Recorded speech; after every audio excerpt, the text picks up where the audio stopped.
OK. Alors, voici, on a un doré ici d'à peu près 1 livre. Alors, mon nouveau gendre, Patrick, m'a demandé de lui expliquer comment faire un filet de doré.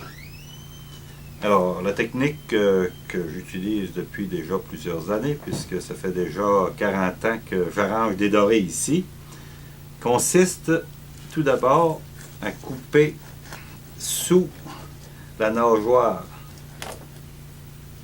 de l'avant, faire une incision jusqu'à la colonne. Ensuite, en penchant le rapala, on suit la colonne vertébrale du doré jusqu'à la queue arrière, comme ceci. Ensuite, on tourne cette partie du doré, la demi du doré.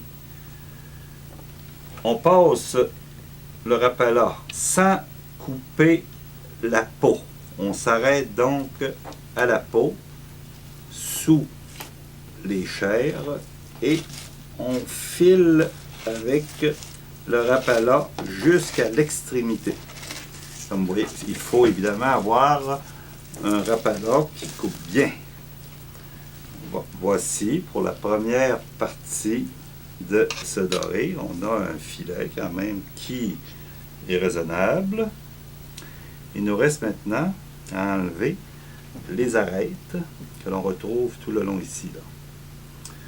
Alors, on pourrait, c'est certain, couper carré comme ceci et tout enlever, mais on perdrait une partie de la viande qui est tellement une viande tendre et intéressante qu'on ne veut pas jeter à la poubelle. Alors, on essaie de passer la lame du rapala ici sous les arêtes, comme ceci, et là, suivre ces arêtes de côté pour en arriver à ne conserver que de la chair tendre de ce filet de doré.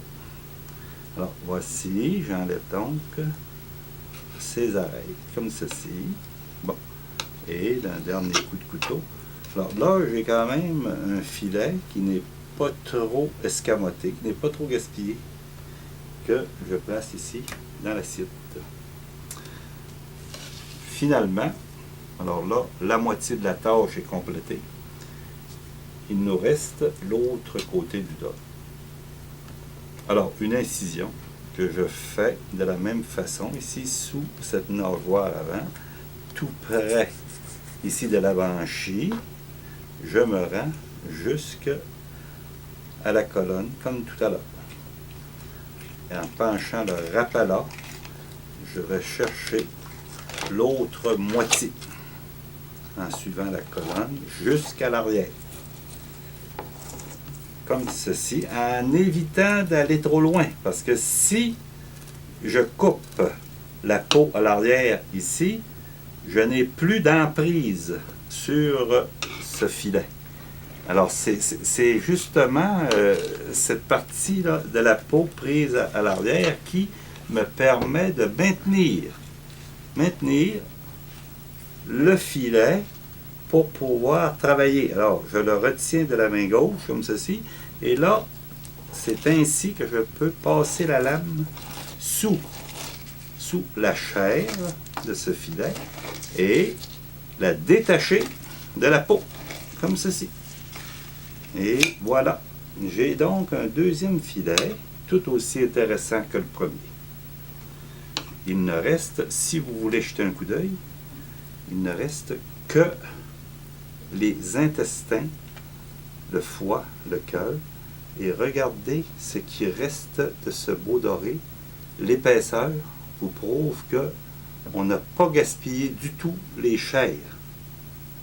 Ici, ce sont les deux côtés, c'est la peau, la tête ici, et je n'ai donc que les filets que j'ai conservés. Même travail que pour le premier. Alors on enlève ici cette partie qui est la nageoire arrière. Et je me retrouve avec un beau filet dont je dois, encore une fois, enlever les oreilles par le même processus. Cours 101, comment faire un filet de doré. Merci. C'est le poisson quand